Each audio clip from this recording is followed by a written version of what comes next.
Did you ever get to interview or get in contact with Trevon Lane? Yeah, there's been some contact in recent months, not by me directly, but by a very close associate of mine who's having dialogue. And, Trevon Lane doesn't want any drama in his life, and he certainly doesn't want to at this point. Of course, I interviewed him back during the investigative period, you know that from my book. But right now, he's maintaining that code that he's lived by his whole life, and that's that you keep your secrets close and between you and your inner circle, and it doesn't benefit you to go outside of that according to the rules he lives by.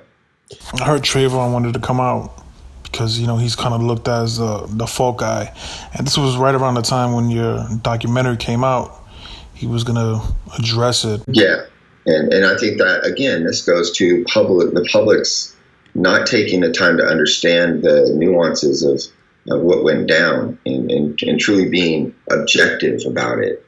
And DJ Quick kind of throwing Trevon under the bus. I think it was DJ Quick. Out somebody, it's this, it wasn't Suge that brought down Death Row either.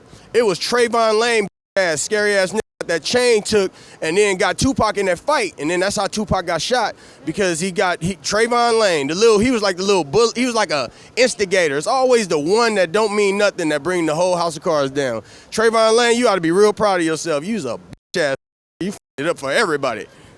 Be proud, you need an award for hope. I ain't scared of none of you motherfuckers, and you know it. Throwing Trevon under the bus and that kind of thing. Listen, it wasn't like that at all.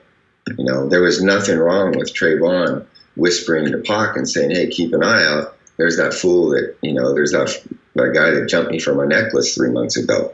Hey, there's guys here that we don't get along with. Watch your back. I'm absolutely positive that he didn't say, hey, Tupac, go handle my business for me. Tupac took that upon himself because he was trying to show loyalty to these individuals who have showed loyalty to him. He got himself, ingratiated with the wrong people and took off on his own. That was Pac's fault. He made that decision to go over there and sucker punch Orlando. Truth be told, Orlando was probably going to get stomped down by everybody anyways, because as soon as the rest of the entourage would have seen Orlando, it was on. But Frank Alexander or any other of the security should have had Pac by the arms and keeping him from getting involved. That's what you do when you have a celebrity client. You don't let them get themselves involved in something that has these type of consequences. So I think Trevon Lane needs to be exonerated from that responsibility. He did what any of us would have done and said, hey, I don't get along with these dudes over here. Just kind of watch your back.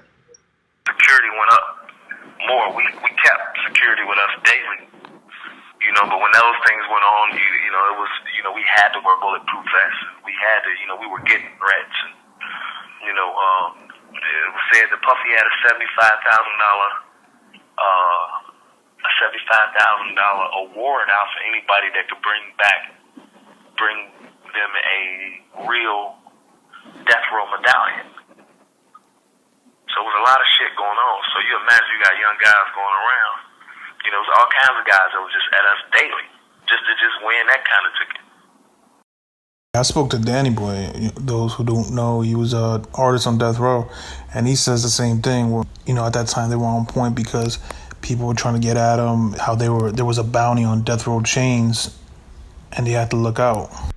That's right, and that's another area where we had to kind of thank Reggie Wright Jr. He was one of the first people to tell law enforcement that there was a bounty on Death Row chains, and so we knew that early on.